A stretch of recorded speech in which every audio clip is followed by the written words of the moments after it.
You're listening to DraftKings Network.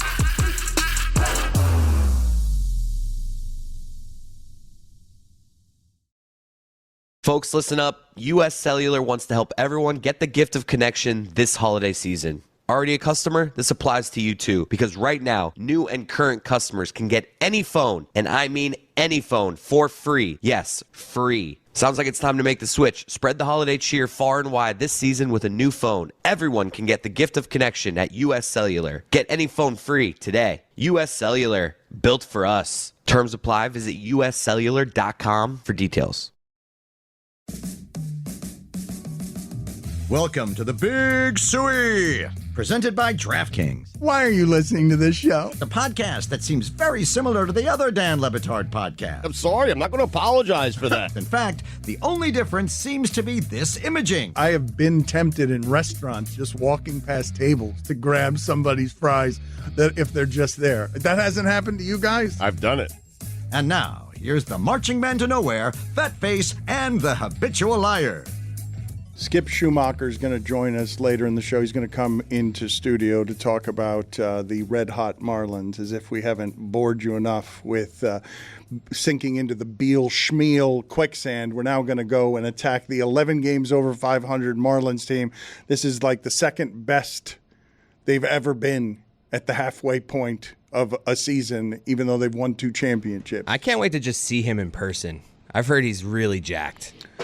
He is ripped, Skip. Yes, he is absolutely that. And he's a former player who I will tell I don't know that you could have played today, because everybody just hits home runs. And you would have had to hit more home runs than the home runs that you hit. Not these Marlins, though, Dan. Not the small ball Marlins. He would have fit on this team. But before we get to that, there are a couple of other things that I want to get to, including a horror that is, if it hasn't already captured the country and the world, soon will, because a submarine that was just sent out to study Titanic wreckage has been lost. And I think all of us connect with the idea of, wait a minute, I'm a tourist and now I'm randomly lost at sea. Mission specialist. In what it is that I think Greg Cody was calling a nautical coffin. What did you call it? A nautical casket. I prefer the word casket to coffin. I always have. Look, Thank you for telling us that. I wish these people well, but what a dangerous thing you're volunteering yourself for, not to mention pricey. Wow. A submarine? Yeah, this is, if we're talking about the same thing, this is one of these little 5-person cocoons, right? It's small. I don't think of it as a casket, a coffin, or a cocoon until you get one that can be lost, which I didn't think was a thing. I didn't think that we could just misplace something that's going to search for Titanic wreckage and that one thing would have 4 days worth of oxygen in it. I would assume that something like that is safe. I think of, which do you think of as safer, right? Surgery is dangerous. I think of surgery as more dangerous than just going down in a submarine, because I don't expect most submarines to be lost at sea or to sink. I'm expecting them to, I'm trusting them. Put it on the poll. What would you rather do? Go into surgery or go down below water All right, in a put it on submarine? the poll at Lebitard Show. What is more dangerous, surgery or traveling in a submarine? 2 miles down. Depends on the surgery, quite frankly. I think all surgery is dangerous. Not really. You know, if I have umbilical hernia surgery, that's minor. If they open my chest cavity and try to repair my heart valve, not so minor. Okay. Yes, there are levels to surgery. Yes, there are degrees. Thank you. I'm just saying. I would rather go down in a submarine. You could also go only 10 feet deep in the submarine. Okay. Yes. Well, let me ask you this question. How do you think more people have died, in submarines or in surgery? Submarines. I'm on it. No, I'm kidding. Surgery. Percentages, guys. Percentages. I mean, this is only the 5th mission for this one particular But wouldn't you trust a tourist outfit? Like, you're assuming you're Did you coming see to... the details about this submarine? It's controlled by a PS3 controller. Yeah, hell no, I wouldn't trust that. You kidding me? I wouldn't fly over the Grand Canyon in a helicopter. Get out of here with that. I've been captivated by this story. There's just something about the Titanic, 100 years approximately after it's sinking, and we're still doing tourist treks down to the bottom of the ocean to see this majestic wreckage. And right now, there are people missing, and this is a crucial day because apparently you can survive for 96 hours in the submarine that is equipped with a bathroom and apparently had internet, but all communication ceased shortly after it got sent down. There's a working theory on the internet that the sub itself might be lodged inside the Titanic wreckage. That'd be crazy. And all I'm here to tell you is James Cameron has been working his entire life for this moment. So, Mike, as the world's foremost expert on this mission, And on everything else. Yes. well, thank you, Greg. Is the person who's driving with the PS3 controller, are they inside the submarine or are they above the water? Above the water, I believe. So there's no captain inside the submarine? No, there's a mission specialist. There's 5 people in there. That's what they called. Dan Pete made Davidson's the mistake. one of them. Dan made the mistake. No, he's not. But the people on We did it. that with space, where you just send random Yeah. celebrities. Well, this guy's actually. This one of the guys has actually been to space. He's a daredevil billionaire, Hamish Harding. Hey, billionaire, you got it made. What are you doing going down to the submarine Seriously. in the Titanic? Please. You don't have to worry about anything anymore. Go buy a private island, go hang out. You don't need to go down. These names do sound rich. Hamish Harding and Shahzada Dawood. Oh my God.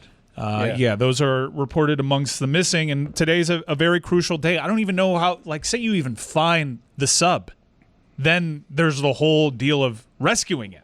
How do you bring it to shore? It all depends. If it's actually lodged inside of Titanic, how do you go about navigating that 2 miles beneath the ocean surface? This is a fascinating rescue mission right now. It also makes me wonder aloud, how is any of this allowed? Like, how are we just allowing International water, though, Mike. You know how it is. well, I guess that's the answer. That's how it's allowed. But for $250,000, you can afford a spot on these subs that take you down 2 miles beneath the surface, and this is one of the risks. One of your questions is about licensing. How does this get licensed? And another, because you're speaking of this with a certain detachment. It is fascinating, and you're making my stomach hurt when you talk about it, because I believe one of the reasons this story resonates with people is because we can all imagine ourselves, even if you don't have that kind of money. Wait a minute, with a tourist attraction, I could end up being in the worst kinds of horrors where America is captivated by my story because I'm literally running out of air. Right. 2 thoughts on this. First, this is the underwater version of billionaires starting their own space program, independent of the government. And with really... Do you know this, or are you just speaking like, have you read at all about this, or are you just... I just want to know, do you have any facts here, or are you just giving your opinions on things without any facts? No, I've read of it. I mean, I'm not exceptionally versed on it, but I've read enough to have a basic knowledge. What you're saying is factual. It's not you just talking out of your ass. Like, you've read enough. I've read of it. You've read of it. Right. Doesn't make me feel very confident that you're about to speak with authority on this rescue mission because you've read all of the reporting. I've read enough to say what I just said. The second part of my statement is a question, not a statement, which is, isn't the government involved in here? Isn't the Coast Guard? We know where the wreckage is. We know where the Titanic is. Why isn't the Coast Guard sending missions down there? The Coast Guard is assisting in all of this, as is the company that is doing this. And I don't believe Greg Cody neighboring knows countries. much of anything That was about a good this question story. he just asked, though. It's a private company. Am I wrong? Where to put the blame is the question. It's a private Who can I company. start blaming for that? I mean, It's also impossible to get to. It's 900 miles off of Cape Cod. His suggestion was someone should be looking for these that's people. what it is. That's right. Hey, can I get the government on this? The Coast Guard has been the one sending out the releases Thank right you, now. Greg. Thank Someone God- should look for these people. The government's taken my advice, Thank and you they're for on all the case. thank you You're for all your welcome. concern. Yes. Damn right. If You're you want to welcome. issue a challenge, Unbelievable. you It's issue a private sub. You issue it to James Cameron, who's got approximately 24 hours to make this all about him. Sub schmub. I mean, there's an inherent risk. Cameron has moved on to Avatar, Mike. I don't know why you think he's still stuck. This is the mission. This is the culmination of his being. Yeah, he's back underwater with this one. Mark my words, James Cameron will make this all about him. He definitely said at one point, I wish I thought of this. It's already serialized. Mark my words. Mark my words, it's only a matter of time before James Cameron makes this potential tragedy all about him. He knows what he's talking about, Dan. No one's as well versed on this story as me. Look around. Who's your ally? Mr. I've read of it? I know. I have read of it. And by the way, Jacques Cousteau also has his antenna up in heaven. He's like, wow, Well, this is a hell of a story. Wasn't Jacques Cousteau accused of fraud? Not to my knowledge. Like I've read of it. like a lot of the great footage that he had, he actually filmed in tight quarters and it wasn't actually in the wild. Whoa. I may have to owe his estate a huge careful. apology. I was going to say, but way to besmirch the name of the great explorer, the great underwater explorer, Jacques Cousteau. I'm gonna run a quick Google. What happened there? Nothing. What do you mean? Ran out of air? No. Well, this My dad ran out of water. I'm in a submarine cocoon casket as well. My entire career, right here next to this one, running Thank out of you. air. That's it. That's what it is. You think I'm joking? How much time you got? I am lost at sea. This would have been my co-host instead of Stugotz. Instead, I got right. Stugotz phoning in from wherever he is to do weekend observations. Well, he normally phones it in from here. Whoa! Greg, I asked you before the show, can I get you to be alert? Unnecessary. Yeah. Can I get you to be, I need you to play the Stugotz role today. Radar up. You've been lost 3 times today. Your son, Name those times. Your son and I were waving at you the way you would wave an airplane. What was happening a and few you minutes couldn't ago? see either one of us. Everyone in the audience, because we're broadcast, could see me and your Okay. son doing this, and you were like if you were Staring at Mike. sedated. Yeah. You were looking. Laser focused on the job at hand. Look at here. Like most Look at human beings, I have eyes Looky in here. the front of my head. I'm not a frog. I don't have eyes on the side of my head that can look peripherally. To look peripherally, I got to cock my head a little Your bit. son is like right that. in front Swivel of you. my head. He was waving like you would wave in an airplane. He's not a frog, Dan. I'm not a frog. Billy, certainly you have thoughts. I'm just a man. Of all our careers, losing air by the second as we broadcast it, lost at sea. Surely, Thoughts on your careers? sure, all of our careers, yours included, buddy. You don't get to be outside this particular sinking submarine. We all go down together. Jeez. I know you would like to be outside.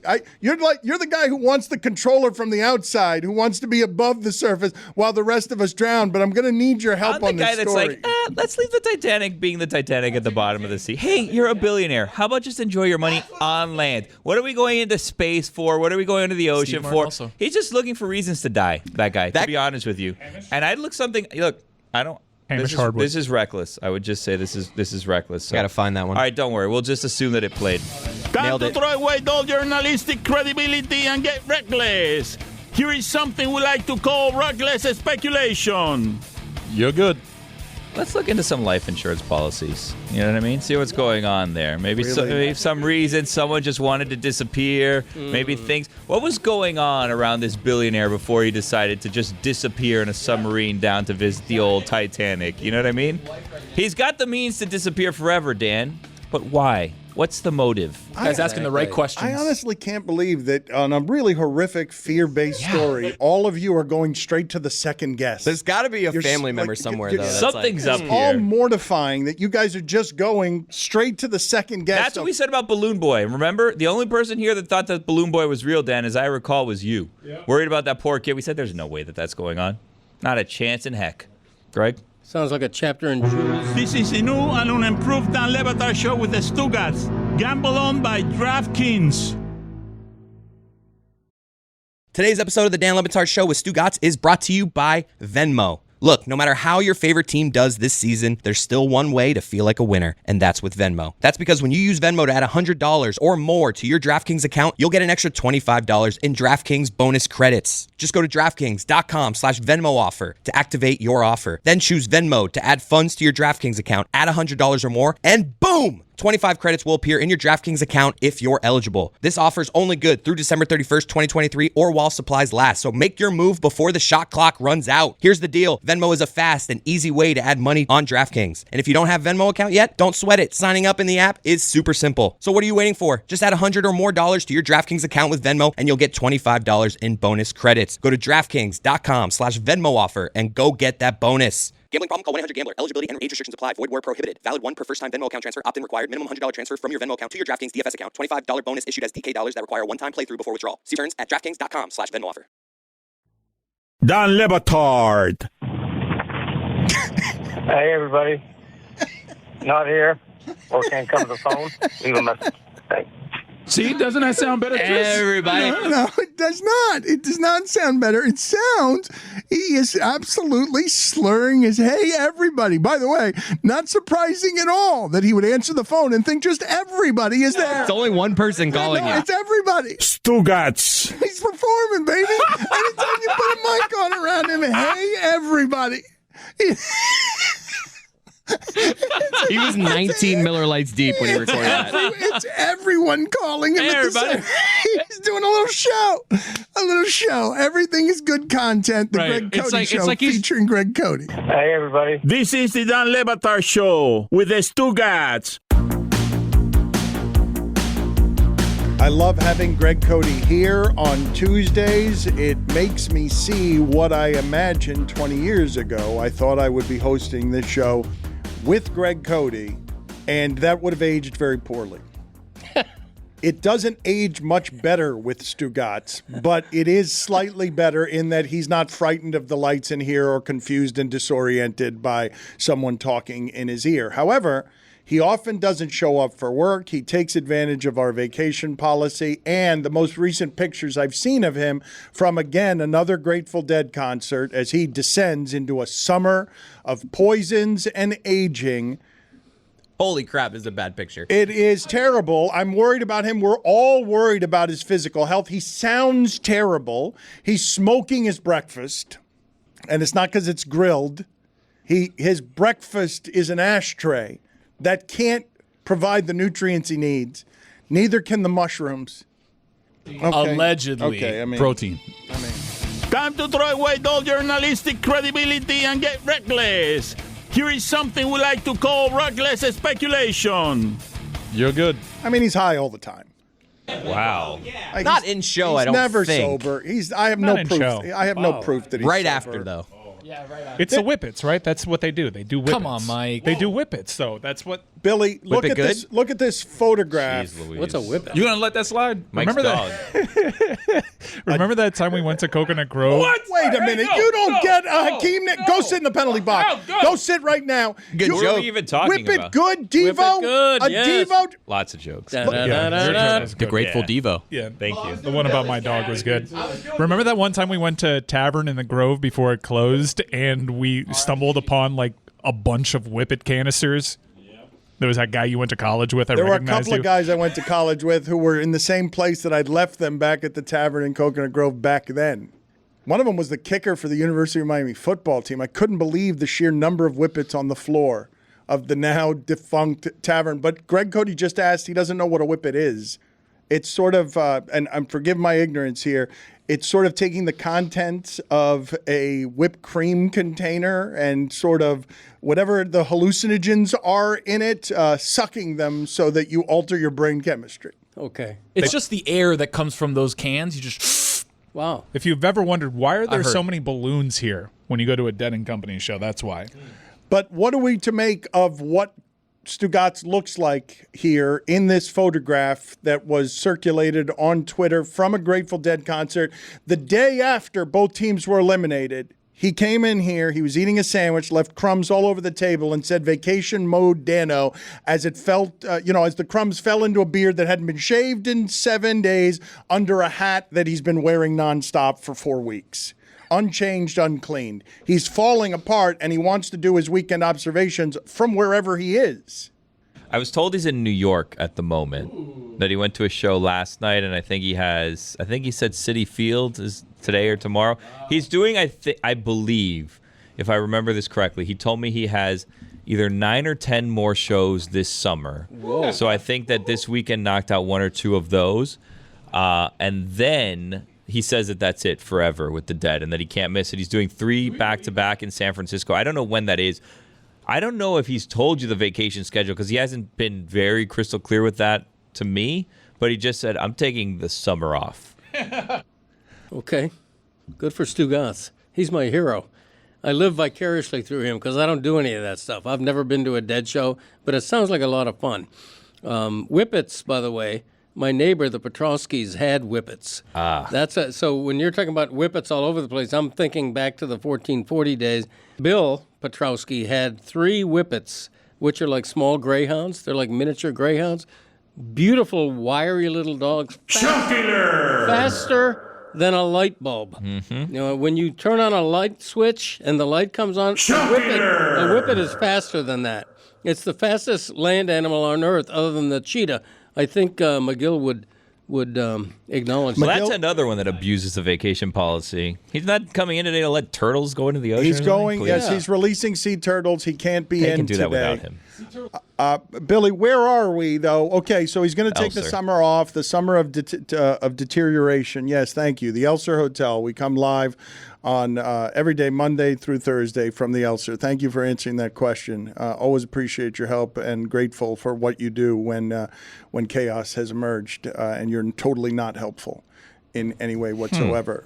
But Stugotz's general condition as the producer of God Bless Football and other vehicles that require his not lazy support of mailing it in, you are headed for a summer of chaos. You realize that, right? Like if you don't get control of this, your summer before football season and then angling into football season, you're going to feel like you're spending the entire rest of the year in the useless sound montage because you can't even wrangle him. Here's the thing that I'm kind of curious about is I'm somehow like been put in charge of Stugotz's life, and I don't understand why that's the case. It seems like no one wants to deal with him, so I've been like, whenever he does something wrong, it's my fault, and it's like, no, like I'm not in charge of him. I just have to corral him to do things like twice a week, but the rest of the thing, that's not my problem. Is it impeding your ascent at the company? 100%. I've been told as much by management multiple times. Yeah. That your inability to wrangle Stugotz is hurting your career? Yes. Just like that? Yeah. It's not the best, I gotta be honest handler. with you. Probably not an on-air conversation, but, you know, here we are. So I don't know what's going on with him. The long and the short of it is he says he's in New York. I think he's coming back next week. He's going to do weekend observations at some point in time. But Chris Cody, no, this is the thing, though. Chris Cody just came to me and said, hey, Stugotz is available. And I'm like, but what about the fact that whenever he does it from the road, it's about 10 times slower and we can't do it as well. And it takes 40 minutes to do the weekend observations because he's on drugs and it's too slow. I can tell you this. When I spoke to him to record something an hour ago, he seemed coherent and his microphone sounded good. Nice. Now, I don't know if he's going to be in the same place that he was at that point in time, but he was in a hotel room. The microphone was working. It sounded good. There wasn't much of a lag, but I don't know. One of the reasons Mike Ryan has stepped back, at least in part because he's dealing with two deteriorating hosts, is how did the standard for Stugotz get lower than I Come Here Man? I Come Here Man was the lowest bar, and now he can't be bothered to come here, man, because he's got 10 dead shows this summer that will kill him. Like we have seen, his falling apart, his voice that he has to protect. The only valuable thing in this market for him is if you can hear him. He cannot write. He cannot dance. He is smoking his insides. Imagine if that was his redeeming quality, though. Like, he put everyone through all of this, but he could dance. That would be great. If the resurrection of his career is he's going to carry us to the finish line dancing, I would love that. Dan, why do you put up with him? That's He's right. just such a good dancer. Stu Astaire. Stu Astaire. Stu Astaire. After all these years, Dan, why have you put up with that for 20 years? You should see him dance. Just got a gift. Greg, I have a question for you. Yeah, Billy. What band or musical act would you follow around the country the way Stugotz does if you didn't have the responsibilities of having to cover all these teams day in and day out?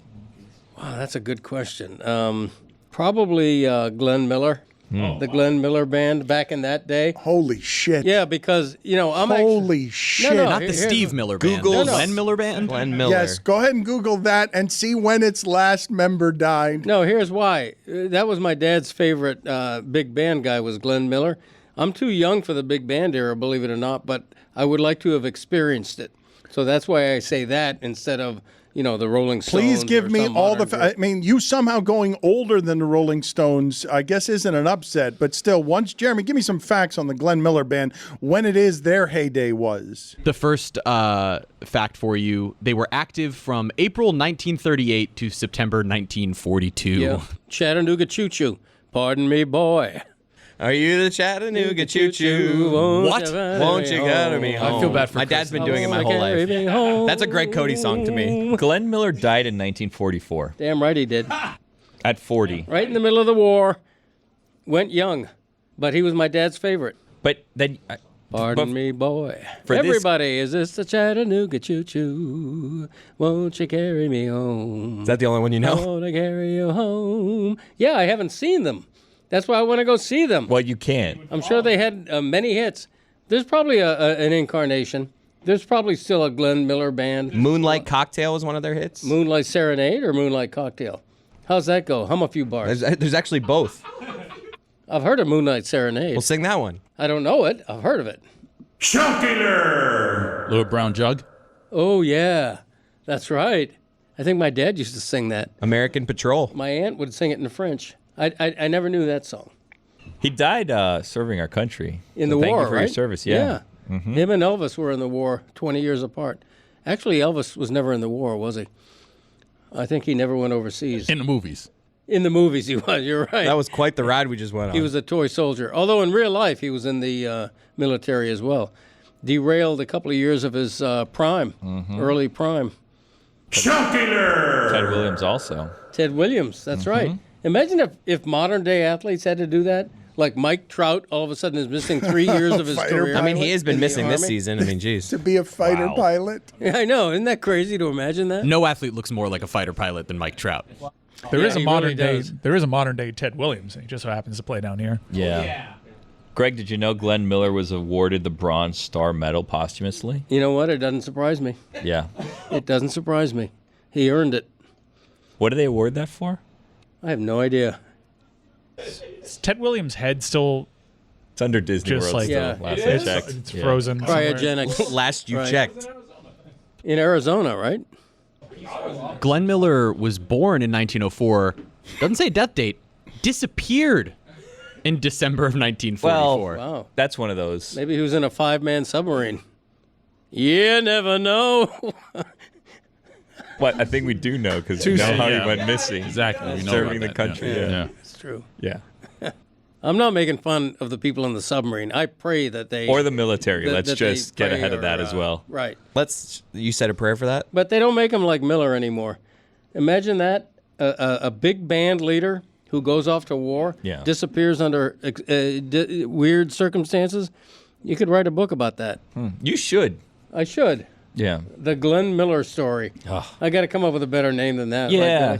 Yeah. What was the name of his song? Maybe you tie in a song I think name. Chattanooga Choo Choo. Was his biggest hit. Look up whether that was his. This is a new and unimproved Dan Le Batard show with the Stugotz. Gamble on by DraftKings. Dan Le Batard. If you lob a 30-mile-an-hour fastball to a major leaguer, of course they're going to hit a home run. The worst major leaguer in baseball is going to hit 10 or 12 home runs under that format, being pitched that So they way. should be throwing curveballs? No. Like, what's your solution here? It's a fake event. It's like not even real. Stugotz. Dad, you had a funeral. Okay. Those were my deck shoes of long standing. They Real meant event, something to though. me. Real shoes. Okay, Right, all exactly. right. No. I Okay. am with you, Greg. What's wrong with that? He got me on that one. This is the Dan Le Batard show with the Stugotz.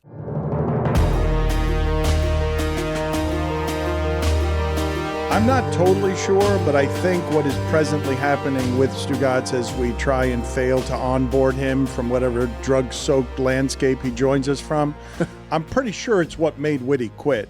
And now Chris Cody is in that chair. Mike Ryan has stepped back. We can't get the audio we need right from Stugotz, so that will have to wait a segment, and we will get to him in a segment from now. Whittingham probably executed the strangest quitting I've seen of anyone, because I walked out today and I was going to do something here in the lobby, and who do I see on the DraftKings channel with the Cooligans today? Whitty. Yeah.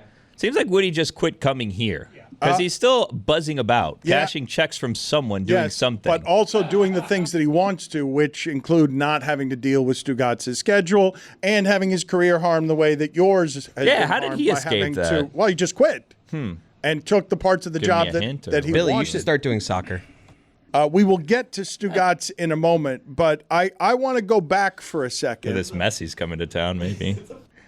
It is a good gig. Attach yourself near the Messi phenomenon. It's probably going to skyrocket and take care of a whole lot of people. in this economy. The fact that that guy somehow at this age is still at maximum leverage while it all fell apart for Ronaldo in like 18 months. They were equals, and then Ronaldo threw it all away, and Messi is still at maximum leverage. Anyone attaching themselves to him is going to make a lot of money. Did you hear that Sergio Busquets is coming to town, too? I mean, I'm a big soccer guy. Big time. He'll be coming. Is he? Mm-hmm. From Spain. Mike, España. how many people got the reporting wrong on all of this? Is this allowing you to take another victory lap? Well, I guess one of the criticisms, if any, that I received was that you never actually said Messi was coming here. You just said that he wasn't re-signing with PSG. I flatly told everybody that Busquets was coming. Told you like in the winter. So yeah, he's coming. And well, you told the subs. I told the subs. I told everybody on Twitter too, and I told people on the show that Busquets, that deal was fully negotiated and done months ago. So yeah, he's coming here, and someone else is coming here too, because Jorge Mas finally spoke to the media, confirmed a lot of these things. Remember, Messi has not yet signed, so that's why when you see graphics, the E is inexplicably missing because they can't come out and tell you Messi is here because he hasn't fully agreed. But Busquets, Messi, and there is a third jersey up there. Go on. Mm-hmm. No, we're not doing that. You haven't earned it. That's right. Wow.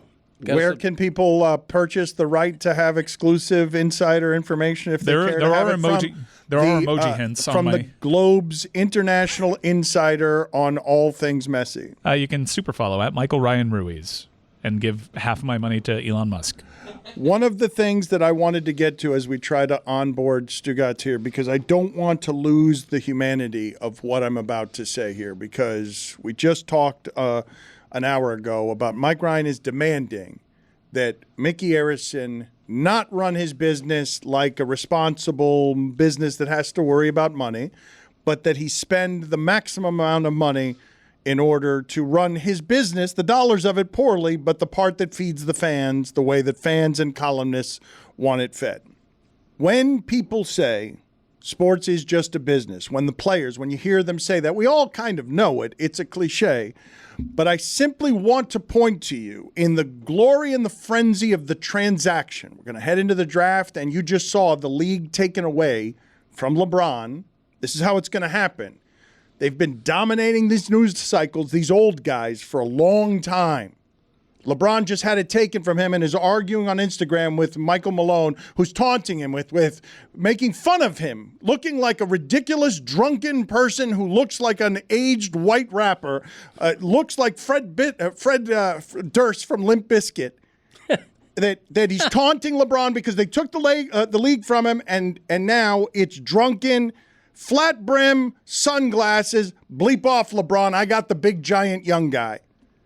From that space where the league gets taken by the young people, Chris Paul endured what I would say would be a hurtful transaction to anybody who cares about an employer caring about them. It was a year ago that Chris Paul got that team to the finals and helped that team get where they were, was a hero in Phoenix, revived his career after Oklahoma City. Chris Paul goes down as a legend for these times, but because he never won, he will be disgraced, and furthermore, no one cares that without any respect whatsoever, at the end of his career, the Suns are like, yeah, we don't care that your family's here. We don't care about what you want. Get the hell out of here. You're an expiring contract. We're going to waive you. Thanks for the memories. Get out of here. Time for the young people. And what I would add, and the young people is Bradley Beal. Like, it's not really young people. It's just 8 years younger than you. And from within that conversation, I want to ask you, the group, what is Chris Paul's place in history? Because I understand it's a business, but it feels to me like the Suns, in the name of business, just wronged what is a legend for our times. Because Chris Paul is one of the 10 best players to have played during this period. But because he wasn't LeBron, because he wasn't Wade, hell, he's better than Carmelo.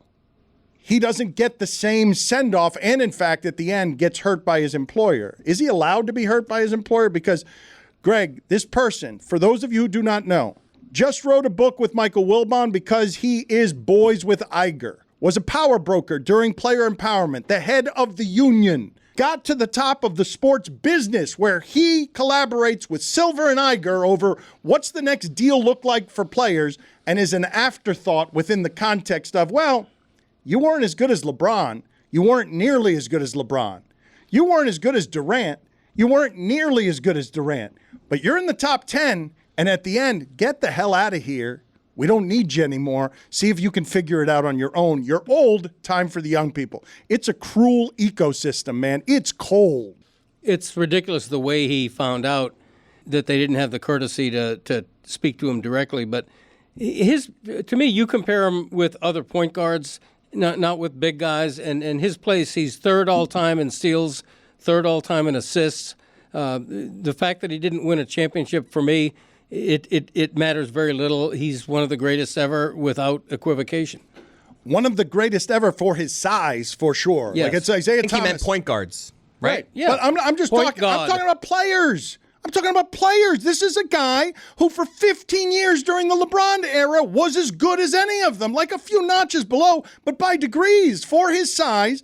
Incomparable, almost. You got Isaiah Thomas winning championships on a broken foot, and then you go Chris Paul is second best, but will be a loser in the eyes of many people because he suffers the great shame of, well, you weren't nearly as good as LeBron. Spent most of his pro career with no cartilage in that knee. Yeah, he's one of the all-time greats. Also, this is the third time he's been jettisoned because of his age, and he had a career resurgence at one of those destinations in Oklahoma City that made him a desirable contract. I understand that he's a little sour on it. We get to ask him about this. He's scheduled to join us this week, and the timing on that is pretty good. But, yeah, he was caught off guard by this, but the reports were that he knew his time in Phoenix was ending. If anything, I'd feel a little flattered that it just wasn't a salary cap dump the way that I've been previously in my career. I'm here, my contract's a piece, an attractive piece to help lure and make the money work out to get Phoenix to that next level. At least psychologically, that has to help, right? Because you look at some other point guards who have been traded in the last few years who are also great players of their time. Russell Westbrook is an example, and Russell Westbrook played for the Thunder for so many years, brought them so close, remained loyal in a way where Chris Paul's been on a number of different teams throughout his career, and he ended up getting shipped to Houston and then flipped, of course, for Chris Paul. It's a cold business. I don't think people care, though, Cody. I think they say, well, you make a lot of money, Chris Paul, and sorry, you got to move your family, or you got to figure it out. You got all summer to do it. Wherever you built a home, that's nice, but Phoenix was your home, and you got us so close. Giannis away. You were right there, and then it blows up, and your window closes, and now you're an afterthought again. They're just enhancing his real estate portfolio because he's going to keep it in Phoenix, get one in Washington. Now my man's just spread out more. I'm good on him. I do find it fascinating. The triangle is now complete. The Bermuda Triangle for aging point guards of their generation. They all have stops in Washington, Houston, and the Clippers. It's just like John Wall, Westbrook, and Chris Paul just constantly shifting the triangle. Kendrick Perkins, who has become a voice that is being heard on ESPN, says that Westbrook would be better for the Heat than Bradley Beal. I disagree. That is the silence that I expected. I was going to say, that's about right. Disagree. But neither would be Lillard. Let's be clear about that. Lillard, and I stopped complaining Greg. about everything. I understand Dan's point. Like, it's funny how you frame that. I don't want him to run a responsible business for a team that he got from his dad. You know, how much money did he pay for the Miami Heat? Oh, nothing. Right. I'm sure he worked hard for what he got. Whatever. No, it's like how much money is he going to get eventually when the payday comes? And he may leave it for his son the way that he got it. But I'm not asking for much. I'm really not. A luxury tax? Well, I think asking for much is asking him to spend more than any other owner. That's what you're asking for. I mean, You're if asking not, for wouldn't it be everything. the owner that didn't pay for the team? Like, if he could ask that reasonably. He should have a bad concept when it comes to money. Like, as somebody who grew up spoiled, I can speak to this. He should be willing to just say, tax, sure, whatever. There was a rough pandemic on Carnival Cruise Lines. We all know the interest that the Saudis bought in Carnival Cruise Lines, but if you look at the teams that have capitalized on their championship window recently, a lot have done so by going into that luxury tax. And Mickey Arison decided to avoid that luxury tax by jettisoning Mike Miller, a shooter, around a prime LeBron James. It is a valid criticism. Just to be clear, this is the fourth time you've made this valid criticism. I was talking about Chris Paul. How did you bring it back to the Heat? I was talking about... Well, you were the one that mentioned Mickey but this is what you do, though, and it's not just you. I believe it's sports fans in general. You're always off to the next transaction. No time to celebrate the career of Chris Paul. Get out of here, What guy are at we the supposed end. to do, though, with Chris Paul? It was a bad contract. We all knew that. Congratulations, Phoenix. You got off of one bad contract. That's what the great teams in this league do. When you're the general manager of the team, you and no one else wanted Chris Paul the last 4 years when that contract was a bad contract. Do you realize? Oh, I wanted Chris Paul down here, and that was another. Actually, let me add Chris Paul's name to my do you working realize? dossier. Of, do you realize how the Miami Heat would have been better if they had the last 4 years of Chris Paul instead of Kyle Lowry and assortment of others? Mm-hmm. They had that opportunity. This is an inexact thing that Mike wants to be perfect. Yeah, and it bears saying that since This is a new and unimproved Dan Le Batard show with the Stugotz. Gamble on by DraftKings. Looking for a fun way to win 25 times your money this football and basketball season? Test your skills on Prize Picks, the most exciting way to play daily fantasy sports. Just select 2 or more players, pick more or less on their projection for a wide variety of stats, and place your entry. It's as easy as that. If you have the skills, you can turn $10 into $250 with just a few taps. Easy gameplay, quick withdrawals, and injury insurance on your picks are what make Prize Picks the #1 daily fantasy sports app. Ready to test your skills? Join the Prize Picks community of more than 7 million players who have already signed up. Right now, Prize Picks will match your first deposit up to $100. Just visit prizepicks.com/play100 and use code PLAY100. That's code PLAY100 at prizepicks.com/play100 for a first deposit match up to $100. Prize Picks, daily fantasy sports made easy.